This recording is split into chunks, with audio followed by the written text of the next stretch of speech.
El procedimiento penal en nuestro país es acusatorio y oral, pero para poder entender este procedimiento penal de corte acusatorio y oral, es necesario entender el anterior procedimiento, el mixto, mayormente inquisitivo, escrito en su totalidad. ¿Por qué se llamaba mixto al anterior sistema? Porque había una parte antes de dictar sentencia que se llamaba vista para sentencia, en donde las partes podían vertir sus alegatos en forma oral.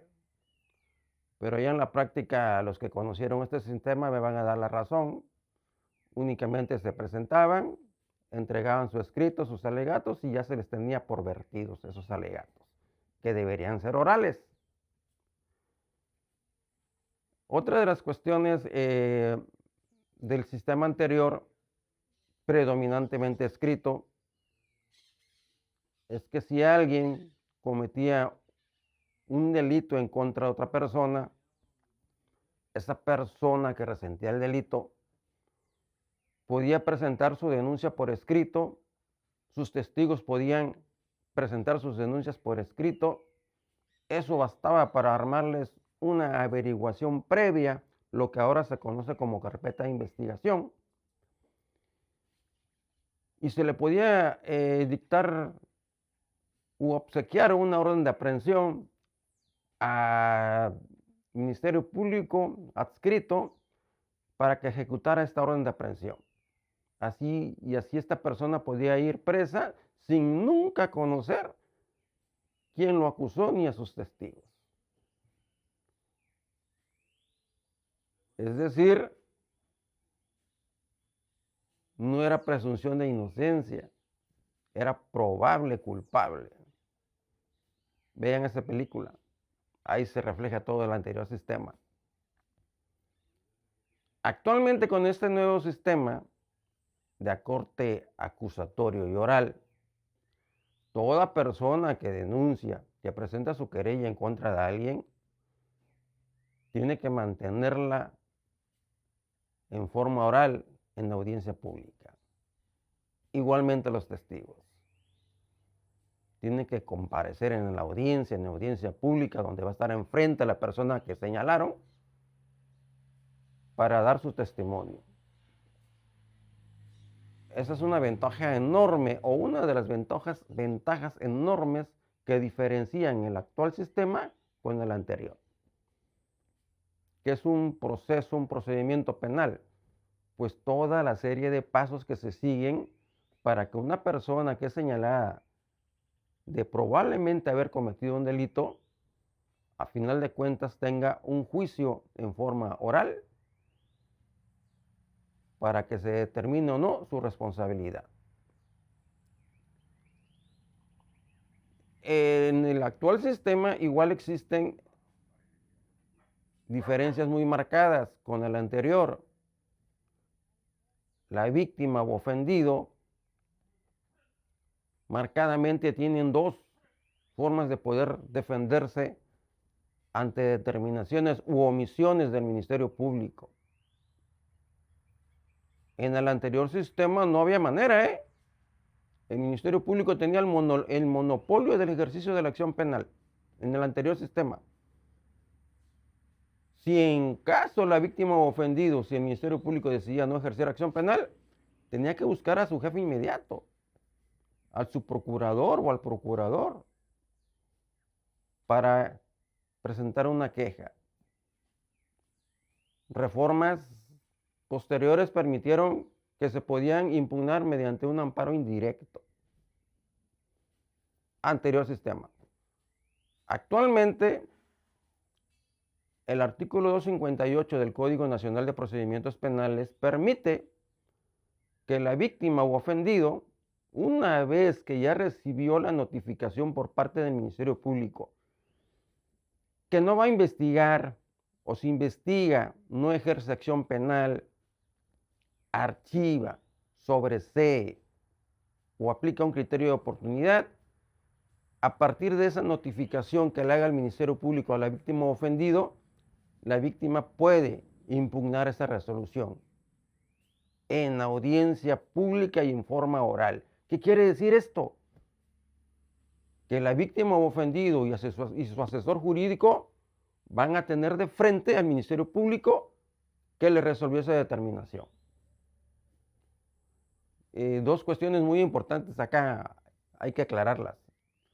El asesor jurídico de la víctima, en situaciones ideales, tiene que coadyuvar a la defensa junto con el Ministerio Público.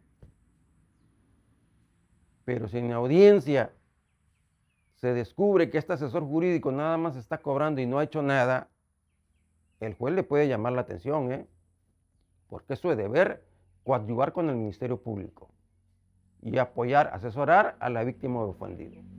Pero bueno, en esa audiencia se puede determinar o decirle al Ministerio Público que investigue, que no archive, que reactive nuevamente la investigación.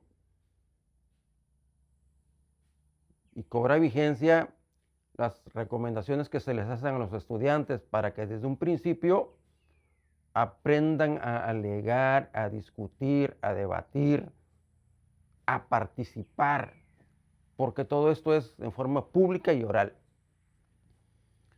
La otra marcada diferencia es que si el Ministerio Público es omiso, ¿qué significa? Víctima promueve a través de su asesor jurídico y el Ministerio Público no acuerda esa promoción. Y ahí se la va llevando, poniendo todo tipo de pretextos. Ministerio Público, víctima o ofendido, asesor jurídico, saben que existe una ley suprema que contiene derechos fundamentales.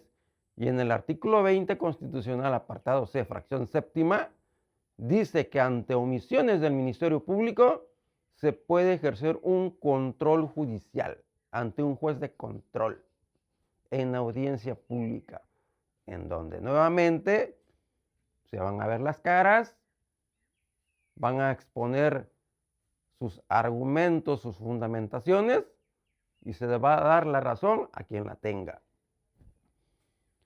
Estas dos audiencias con la que sigue, que les voy a mencionar, es importante que el asesor jurídico, o en la siguiente, que va a ser el defensor, comparezcan bien preparados con su cédula profesional y una copia, y una certificación de que están inscritos en el sistema del Poder Judicial, ya sea del Estado o de la Ciudad de México. Ahora bien, ¿qué pasa con el probable responsable, con el imputado? O sea, a la persona que se le detiene o a la persona que se le está denunciando. Igual, este nuevo sistema contiene mecanismos de defensas para combatir que no se le esté apoyando para obtener datos de investigación o ejercer sus actos de investigación. Pero aquí hay que leer más, hay que buscarle más. Ejemplo, artículo 20 constitucional, apartado B, fracciones cuarta y sexta. Artículo octavo, inciso C de la Convención Americana de los Derechos Humanos. Artículo 113, fracciones 9 y 10 del Código Nacional de Procedimientos Penales. Artículo 126 y 216 del Código Nacional de Procedimientos Penales. Estos artículos hablan de que al imputado o al probable responsable se le van a facilitar los mecanismos por parte del Estado para que pueda obtener sus datos de pruebas y realizar actos de investigación. Y muchas veces el Ministerio Público no lo hace. No lo hace, por el motivo que quiera. Entonces, ante esa situación, el probable responsable o el imputado pueden solicitar el auxilio judicial, fundamentado en estos artículos que yo les acabo de comentar, en donde en audiencia pública se van a realizar este debate. Se le va a dar la palabra al defensor, ya sea público o privado, para que alegue lo que favorezca los intereses del imputado. Acto seguido se le va a dar la palabra al Ministerio Público y el juez va a resolver. Entonces, hay que hacer dos observaciones, tanto para la víctima o ofendido como para el imputado. En cuanto a la víctima o ofendido, ya se les acaba de decir de que el asesor jurídico debe coadyuvar con el Ministerio Público. O sea, no dejarle toda la tarea al Ministerio Público. El asesor jurídico tiene que coadyuvar. Términos sencillos, ayudar pues a llegarle datos de prueba para que puedan proceder en contra del responsable o prospere esa carpeta de investigación y se ejerce la acción penal. No debe estar inactivo un asesor jurídico.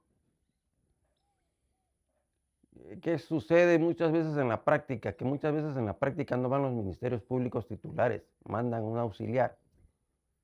Mejor todavía para el asesor jurídico y para el defensor en el caso del probable responsable. En el short respectivo, en cuanto al imputado, en un caso práctico, se les explica cómo puede ser esto del auxilio judicial. Es decir, ante audiencia pública señala el Ministerio Público que no está ayudando a conseguir los datos de prueba para realizar actos de investigación. Un caso práctico real. Viene una embarcación en alta mar, una embarcación menor, aparentemente o probablemente trae sustancias prohibidas. La Armada de México a través de su aeronave le hace indicaciones a la lancha para que se detenga, no se detiene. Disparan, parten la lancha en dos, la lancha se hunde con todo el motor y todas las sustancias prohibidas. Y hasta ahí, pues todo está bien, todo está claro, ¿no? Pero resulta que en el informe del primer respondiente, en el informe policial homologado, se reporta una lancha entera. Aquí hay que pensar objetivamente, seriamente, ¿qué pasó acá? O sea, ¿existió una lancha o no? ¿Por qué si en el video o en las imágenes se ve que se la parten en dos y se hunde, por qué reportan una lancha entera? Entonces, se promueve a través del defensor y por medio del Ministerio Público para que la Armada de México, la Marina, aporte datos de esa aeronave, su tripulación, su logística, su captura de los videos que tomó y de los elementos que participaron. Marina responde que no, porque es cuestión de seguridad nacional. Y tal cual el Ministerio Público acuerda y le dice al defensor. Pregunta, de acuerdo a lo que hemos hablado, ¿se le está ayudando al probable, al imputado, para que obtenga datos de prueba, de acuerdo a lo que hemos mencionado, y pueda realizar actos de investigación? No, no se le está brindando ese apoyo. Y sin embargo, la Constitución, convenios y tratados internacionales y legislación dice que se le debe apoyar. Pues es entonces que el defensor promueve un auxilio judicial ante un juez de control y en audiencia pública se debate, se alega, se le da la razón al defensor y se le ordena al Ministerio Público requiera al titular de la Armada para que aporte esos datos que se le está pidiendo. La Constitución política, los convenios y tratados internacionales y la ley son más garantistas que la Ley de Seguridad Nacional que invoca a la Armada de México y se le ordena a la Armada de México cumplir con ese requerimiento. Nos vemos en la próxima, amigos.